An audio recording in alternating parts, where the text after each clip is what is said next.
ഇന്ന് നമ്മൾ Kerala mural പെയിൻറ്റിങ്ങിൻ്റെ border ഡിസൈന് കാലും പൂവും എങ്ങനെ വരയ്ക്കാമെന്ന് നോക്കാം. അതിന് ഞാനിവിടെ ഒരു സ്ക്വയർ വരച്ചിട്ടുണ്ട്.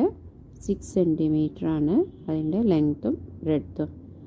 2 സ്ക്വയറിൻ്റെ നടുവിലായിട്ട് ഒരു 0.5ൻ്റെ ഒരു ഗ്യാപ്പും വിട്ടിട്ടുണ്ട്.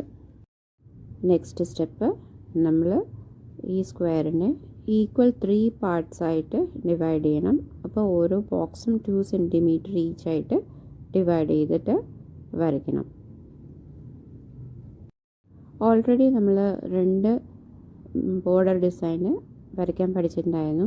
മഷിപ്പൂവ് സർക്കിൾ ഷേപ്പിലും അതേപോലെ സ്ക്വയർ ഷേപ്പിലും.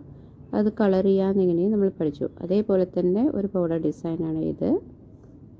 ഇനി നമ്മളിങ്ങനെ ഈക്വലായി ഡിവൈഡ് ചെയ്ത ശേഷം അതിനകത്ത് ഒരു സർക്കിൾ വരയ്ക്കണം. അതിനുശേഷം ഈ സർക്കിളിന് ചുറ്റും ഇതുപോലെ ഡോട്ട് ഇട്ട് കൊടുക്കണം.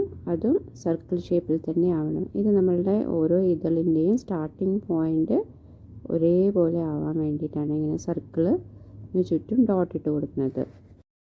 ഇനി നമുക്ക് പെറ്റൽസ് വരച്ചു കൊടുക്കാൻ എളുപ്പമാണ്. ഇതേപോലെ ഓരോ ഡോട്ടിനും സ്ട്രെയിറ്റ് ആയിട്ട് ലൈന് വരച്ചിട്ട് ഒന്ന് വളച്ചു എടുത്താൽ മതി. എഡ്ജസിൽ വരുമ്പോൾ നല്ല ഭംഗിയുള്ള പെറ്റൽസ് നമുക്ക് കിട്ടും.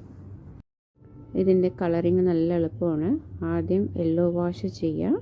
അതിനുശേഷം അതിൻ്റെ മുകളിൽ മ്യൂറൽ റെഡ് കൊണ്ട് ഷെയ്ഡ് ചെയ്തെടുത്താൽ മതി. എന്നിട്ട് ബ്ലാക്ക് ഔട്ട്ലൈന് കൂടെ കൊടുത്തിട്ട് ഫിനിഷ് ചെയ്യാം. ഈ പൂവിന് 12 ഇതളുകൾ ഉള്ളതുകൊണ്ട് ഇതിനെ ദ്വാദശ മഷിപ്പൂവ് എന്ന് കൂടെ വിളിക്കാറുണ്ട്. ഇതോടുകൂടെ നമ്മൾ 3 ഡിസൈൻ പഠിച്ചു, ബോർഡർ ഡിസൈൻ.